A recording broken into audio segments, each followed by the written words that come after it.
Chapter 11. We both rushed into her car. Luckily, my apartment wasn't too far away from the hospital.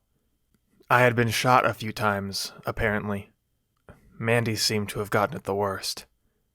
It took less than a minute for her to become woozy. See? This is what I mean.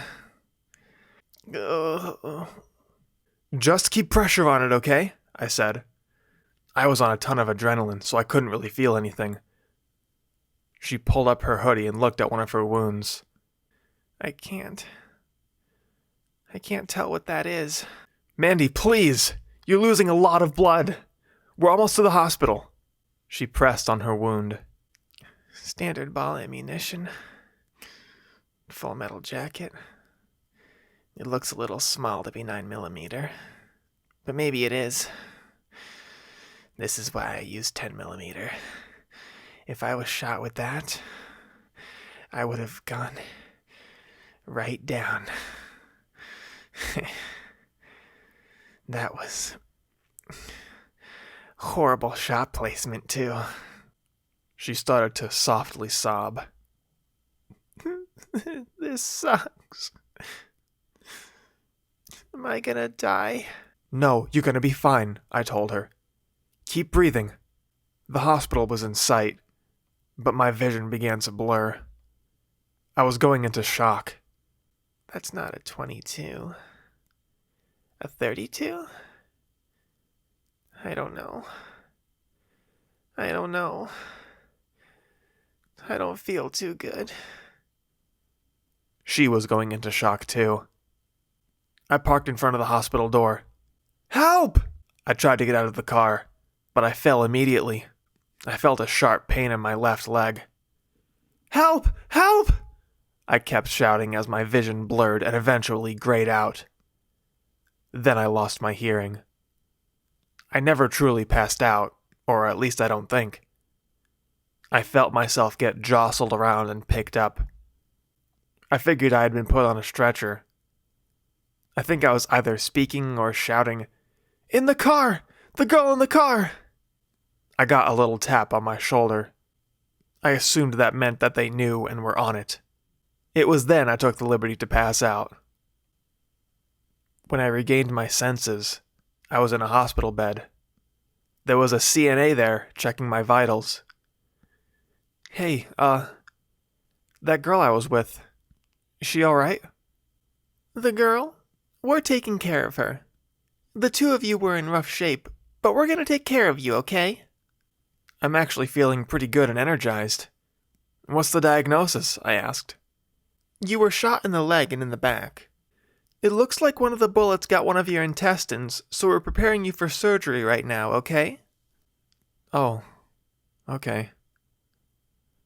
What about the girl I was with? I asked again. We're taking good care of her, she insisted. Please. It hurt to talk. I definitely felt it in my back as I tried to breathe. Tell me how she's doing. Please. The CNA sighed, then looked as if to make sure she wouldn't be heard. She's in rough shape. She was hit 4 times. They took her right in for surgery. But we have a good staff here, and they're going to fix her right up. She forced a smile. Are they? I asked. The CNA's smile faded. I don't know. An indeterminate amount of time passed, and I got taken in for surgery. The first thing I wanted to do when I woke up was to go find Mandy. The CNAs and nurses insisted I didn't, but I wouldn't listen. I found out where she was and went to see her immediately. I hobbled on a pair of crutches down the hall of the hospital, pushing past the unbelievable pain in my leg and back.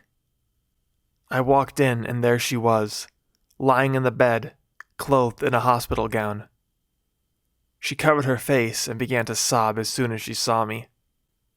You're okay, she cried. I was so worried. Yeah, I'm okay, I said as I moved next to her bed to sit in a chair. I was actually worried about you, too. Apparently you got it a lot worse than I did. I'll be fine, she said. I guess they had to stitch up my stomach. They missed my heart and lungs. I'm most upset about my forearm here. I can't move my fingers, really. This hospital is trash. I gotta get home soon. Lily's probably wondering where I am. Well, it looks like it's nighttime. We should probably give her a call. Not a moment later, Lily walked in. I can't even believe you, she said. Why didn't you tell me you were in the hospital? Wait, how did you know we were here? I asked. If I want to know something, I find out, she said. I'm pissed, said Mandy.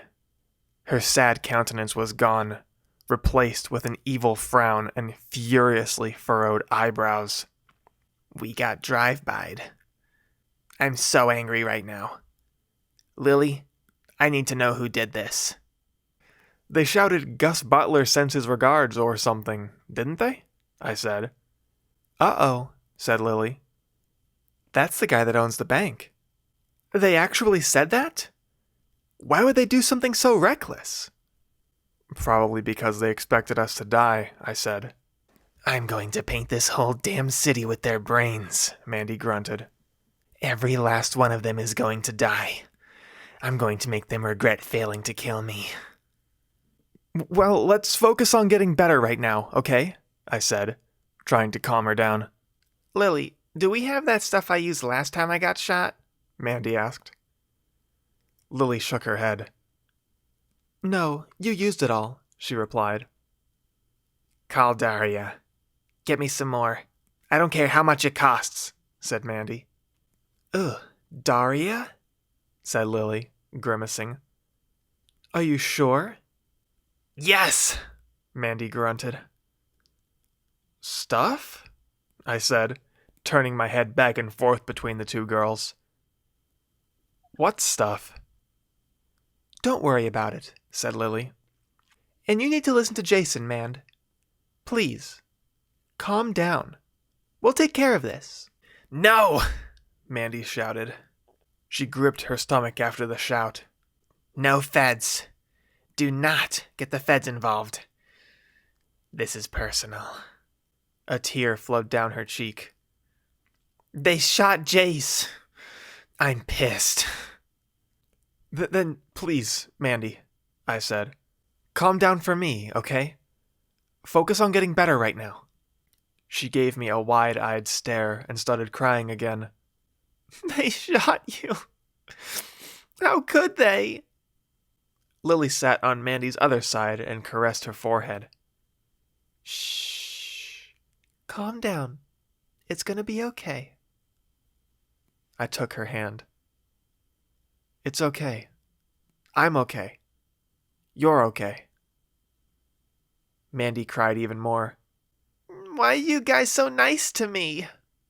Because we like you, said Lily. Right, Jace? Right. I nodded.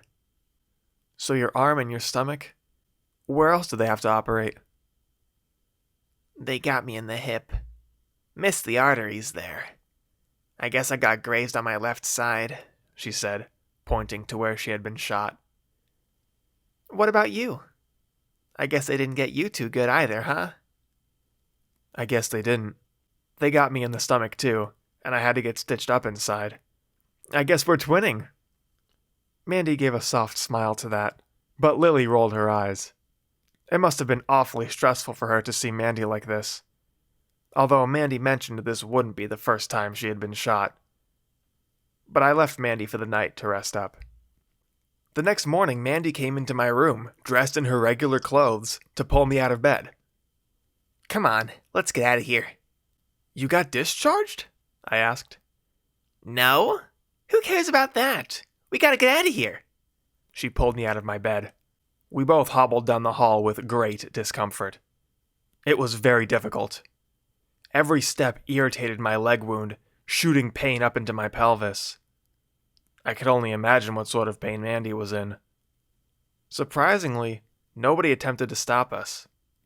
It was a busy place, after all. Why do we need to leave? I asked as we rode the elevator down. Because hospitals don't have any clue what they're doing, she said. Hey, I work for the hospital. Shoot, I had work yesterday. You're one person, she said.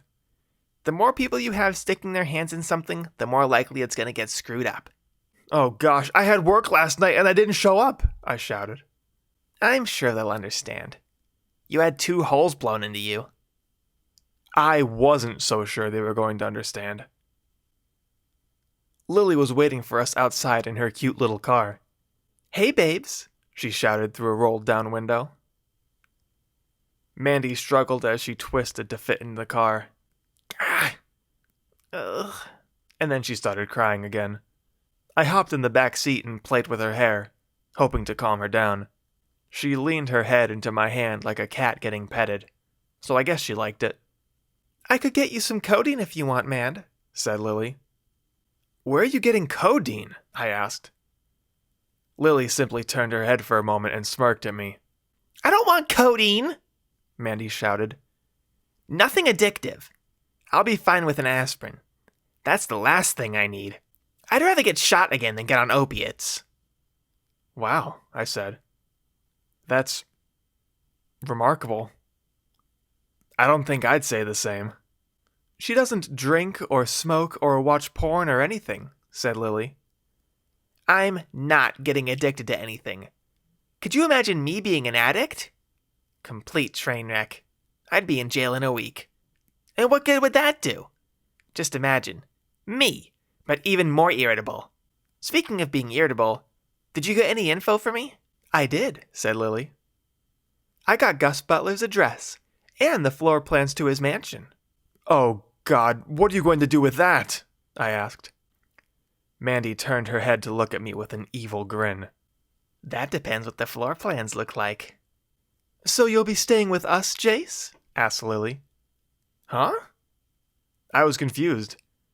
There had been no talk of any such thing. You're not going back to that dumpy apartment complex, are you? Asked Mandy. You just got shot in front of there. I wonder how they knew you'd be there. You'd be a lot safer with us. I guess I am staying with you then. We got back to Mandy's place. Lily immediately went to her desk and brought a tiny bottle and syringe. Mandy took them and started drawing whatever the serum was into the needle. Whoa, what's going on here? I asked. It's all FDA approved, said Mandy. What is that? What are you taking? I went over and grabbed the bottle. It wasn't anything I had ever heard of before. It didn't even have a name, just a code. They use it on politicians and diplomats if they get shot, said Lily. It makes the healing speed up.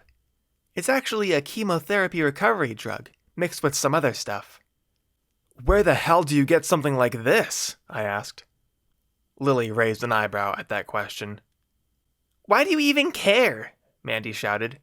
You should take some too. Seriously, I need you to get better.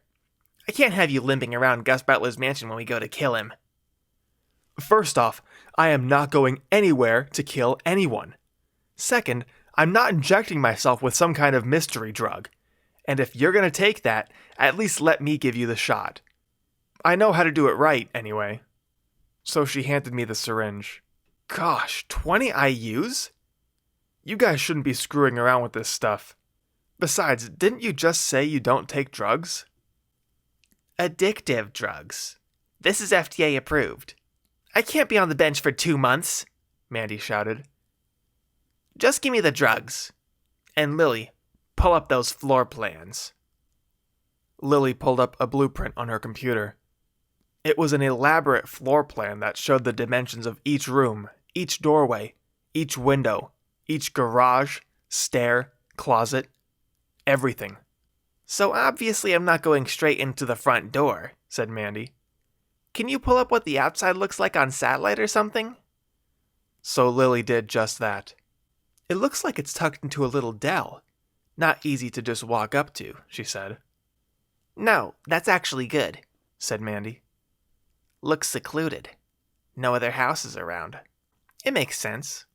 Don't want nosy neighbors poking around your criminal enterprise. The issue is there's no way to know who's going to be inside. Hold on a sec, I said. What exactly are you planning? I'm planning on killing everyone, Mandy replied. So simply letting the place on fire and popping them as they run out of the house is definitely an option. That's gonna be tough, said Lily. What if they have a fire extinguisher? Wait, so mass murder? Lily, you don't have any problem with mass murder? I asked. I'm actually really worried about her with this, Lily replied. I don't want her to get hurt. These are dangerous people, almost guaranteed to be armed. She's just one girl. Which is exactly why I need a plan, said Mandy. If I can catch them off guard, I could take out 20 people in a few seconds. That's another issue, is what gun to take. My 4.58 only holds 10 rounds in a mag, but a 5.56 might not be a one-shot kill. I think I'll go with the 4.58. I want them to go down immediately. Anyway, you're right, Lily. Fire extinguisher ruins the whole plan. Even if it does work, the fire department gets involved, it's a disaster. I might still take a Molotov with me. Is there any way to know how many people are going to be there?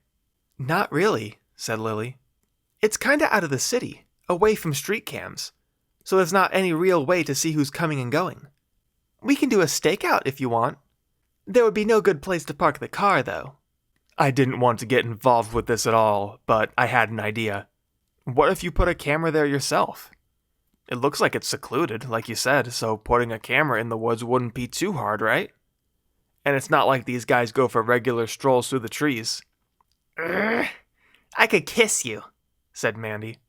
That could work, said Lily, scooching her chair over to a drawer to pull out all sorts of assorted wires and things. I know I have a camera in here somewhere. The only issue is getting close enough and good enough resolution to tell what's actually going on, and who's actually coming in and out. Nah, we only need to see how many to expect, Mandy replied. Good thinking, Jace. Now only if that big brain of yours would agree to take some of this stuff, she said, holding up the bottle of mystery serum.